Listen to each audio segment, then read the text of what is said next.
안녕하세요. 저는 교도통신 와타나베 나츠메 기자라고 합니다. 서울 특파원입니다. 제가 한국에 와서 2년 반 정도 됐는데요. 그때 한국에 와서 저출산 문제에 대해 많이 생각하게 됐습니다.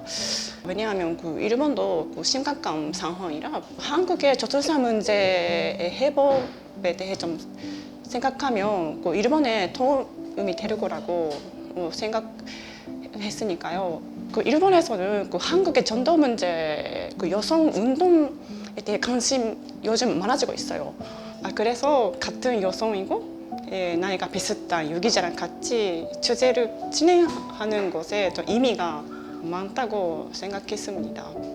안녕하세요. 저는 서울경제신문 유주희 기자입니다. 이번 기획을 준비하게 된 거는 우리나라 이제 저출산에 대해서 일본 미디어들도 되게 관심이 많다는 사실을 알게 됐어요. 아시다시피 한국 이제 출산율은 0.7명대. 그래서 이제 전쟁 중인 우크라이나와 비슷한 수준이고, 또 일본도 우리보다 이제 앞서 이 문제를 겪으면서, 그리고 또 고령화가 거기는 심각하다 보니까 되게 여러 가지 이제 해법을 모색하고 있다. 그래서 이제 그동안 이제 많은 저출산 정책이 나왔지만 아쉬운 부분도 많았고, 잘하는 사례들, 그런 것들을 이제 양국에서 좀 찾아보고 또 유럽에서도 찾아보고, 그런 취지에서 기획을 시작하게 됐습니다. 이들이 취재한 곳은 일본의 이토추 상사입니다. 일본의 3대 종합 상사인 이토추 상사는 10여 년 전까지 블랙 기업으로 악명이 높았다고 합니다. 긴 야근과 잦은 술자리가 인재 이탈, 노동 생산성 저하로 이었자 위기의식을 느낀 경영진은 2013년부터 유연근무와 여성임원 확대, 각종 복지 지원 등 특단의 조치를 단행했습니다. 이들이 실행한 정책으로는 사내 타가소 설치, 아침형 근무 도입, 암과 일의 양립 지원, 재택근무 도입, 여성관리직 등용 확대 등이 있는데요. 이를 통해 이토추 상사 직원들의 사내 출산율은 0.6명에서 1.97명으로 일본의 전체 합계 출산율보다 높은 수치를 기록했습니다. CEO 주도로 근로를 개선해 기업 성장은 물론 출산율까지 오르는 효과를 얻은 겁니다. 국내 사례로는 KB국민은행이 있습니다. 바로 지난해 도입한 재채용 조건부 육아퇴직 제도인데요. 기존 2년의 육아휴직에 더해 최대 5년까지 육아퇴직 후 퇴사 직전 조건 그대로 재입사할 수 있는 제도입니다. 현재 30, 40대 남녀 직원 45명이 해당 제도를 이용 중이라고 합니다. 이에 대해 자담회에 모인 유재현 가천대 사회복지학과 교수는 이렇게 말했습니다.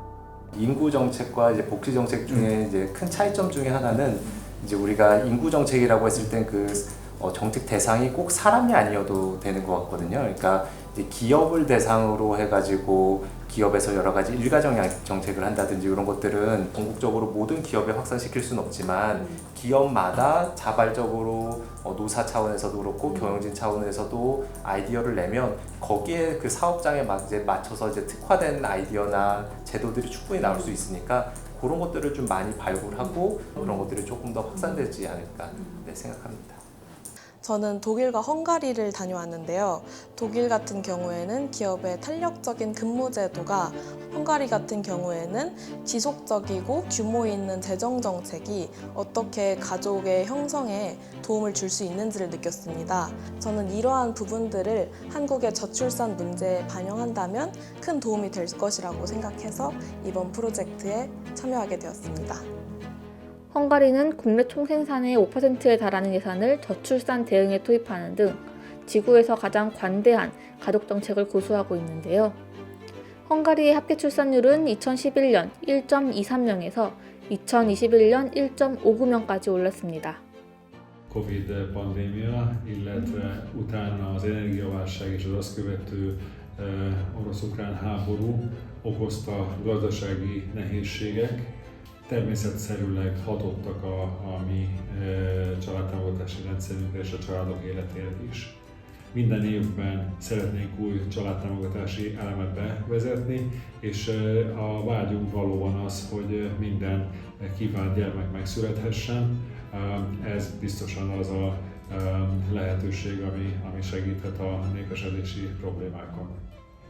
하지만 해외 정책을 한국에 적용하는 것은 쉽지 않습니다. 저출생의 근본적인 원인과 해법에 대해 전문가들은 한국의 경쟁적인 문화를 꼽습니다. 즉, 치열한 경쟁이 완화되어야 한다는 것입니다. 누구나 그 쫓는 꿈이 하나라면은 네. 경쟁적일 수밖에 없어요. 근데 꿈이 서로 다르면 그러면 훨씬 더 그 경쟁의 모습은 양상이 달라질 거라고 생각을 합니다. 이제는 정말 한 명 한 명이 소중한 상황이 됐거든요. 예전에 한 100만 명 있던 게 태어나던 아이들이 지금 20만 겨우 넘는데 그 아이들 줄 세워가지고 그 중에 몇 명이 앞에서 끌고 나머지는 그냥 뒤따라가는 식으로 가서 우리 사회가 과연 어떻게 보면 지향점을 바라는 것부터 좀 달라져야 되겠죠. 저출생 문제는 원인과 양상이 복잡한 만큼 섬세한 정책 설계가 핵심이라는 지적도 있습니다.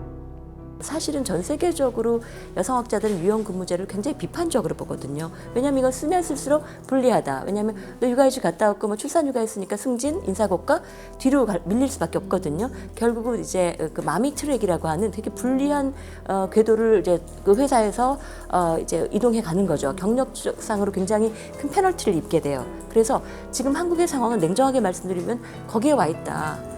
지금까지의 한국, 그리고 한국의 성장은 어떤 모습이었을까요?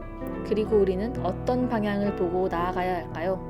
지금 성장이 약해진 것은 과거에 우리 메커니즘이 이제 더 이상 한계에 부딪혔기 때문이거든요. 성장을 위해서라도 어떻게 보면은 새로운 그 메커니즘을 만들어야 되는 것이 아닌가 그런 때라고. 저는 제일 가장 중요한 게 아동수당 얘기를 하거든요. 그 신뢰감, 국가가 나를 계속 나의 삶을 기본적으로 받쳐줄 것이다라고 하는 그런 어떤 믿음을 줘야 하는데 갈팡질팡하면 안 된다. 이건 기본 국민의 복지는 계속 확대시켜 나가자라는 말씀을 드려요. 이제는 앞으로 갈 방향성에 대해서는 조금 다시 고민을 해봐야 되는 건 아닌가. 사람들이 갖고 있는 다양한 자기의 선택에 따라서 도전하고 실패하면 사회보장 제도로 다시 기회를 다시 부여받고 다시 도전하고 또 실패하면 또 다시 성장하고 자기가 다시 도전하는 그런 것들을 반복할 수 있는 그런 좀 토대를 마련해주면 그러다 보면 언젠가 성장의 그 결실도 맺지 않을까 싶습니다. 당신이 생각하는 대한민국 저출생의 미래는 어떤 모습입니까?